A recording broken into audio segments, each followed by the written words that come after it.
Hi friends, வாட்ஸ்அப்பில் யாருக்கும் தெரியாத சில செட்டிங்ஸுகள் இருக்குது.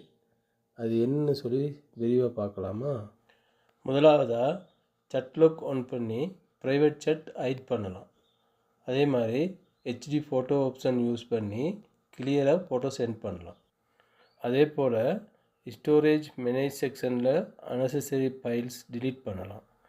இதெல்லாம் எப்படி செய்கிறதுன்னு சொல்லி பார்க்க வாட்ஸ்அப் ஓப்பன் பண்ணிக்கோங்க. அதில் பாருங்கள் மேலே 3 டாட் இருக்கும், அதை கிளிக் பண்ணி செட்டிங் போங்க. இதில் நீங்கள் ப்ரைவசி கிளிக் பண்ணி அப்படியே கீழே ஸ்க்ரோல் பண்ணி பார்த்தீங்கன்னு சொன்னால் சட் லாக் இருக்கும், அதை கிளிக் பண்ணுங்கள்.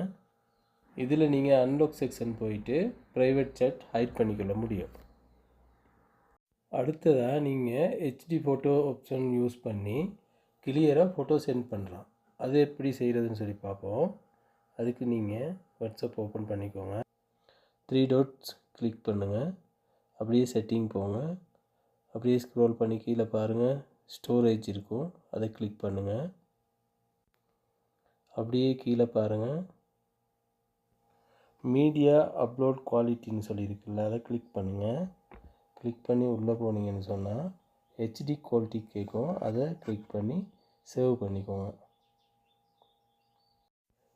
இப்படி நீங்கள் சேவ் பண்ணினதுக்கு பிறகு அனுப்புகிற ஃபோட்டோஸ் எல்லாமே கிளியராக சென்ட் ஆகும்.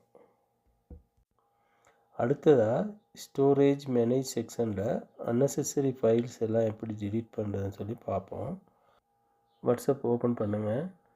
அதே மாதிரி 3 டாட் கிளிக் பண்ணி செட்டிங் போயிட்டு மேனேஜ் ஸ்டோரேஜ் இருக்குல்ல, அதை கிளிக் பண்ணி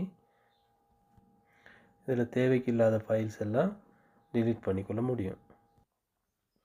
அடுத்ததை நாங்கள் பார்க்க போகிற செட்டிங் என்னன்னு சொல்லி பார்த்தீங்கன்னா லாஸ்ட் சீன் வந்து குறிப்பிட்ட சில நபர்களுக்கு மட்டும் தெரிகிற மாதிரி வைக்க முடியும்.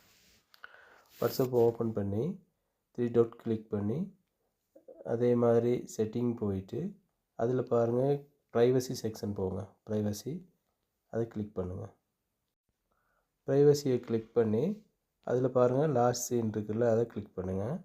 இதில் லாஸ்ட் சீன் கிளிக் பண்ணி பார்க்கும்போது அதில் பாருங்கள் மை கான்டாக்ட் எக்ஸப்ட்னு சொல்லியிருக்குல்ல, அதை கிளிக் பண்ணி தேவையான நபர்களுக்கு மட்டும் ஆன்லைன் காட்டுற மாதிரி செய்து கொள்ள முடியும். இந்த செட்டிங் எல்லாம் நிறைய பேருக்கு தெரியாமல் இருந்திருக்கலாம், சில பேருக்கு தெரிஞ்சும் இருக்கலாம். ஆனால் தெரியாதவங்களுக்கு இதை ஷேர் பண்ணுங்கள், லைக் பண்ணி ஃபாலோ பண்ணிக்கோங்க. அடுத்தடுத்த வீடியோக்களில் இன்னும் யூஸ்ஃபுல்லான வீடியோஸ் அப்லோட் பண்ணுறதுக்கு ட்ரை பண்ணுறேன். ஓகே ஃப்ரெண்ட்ஸ், பாய்.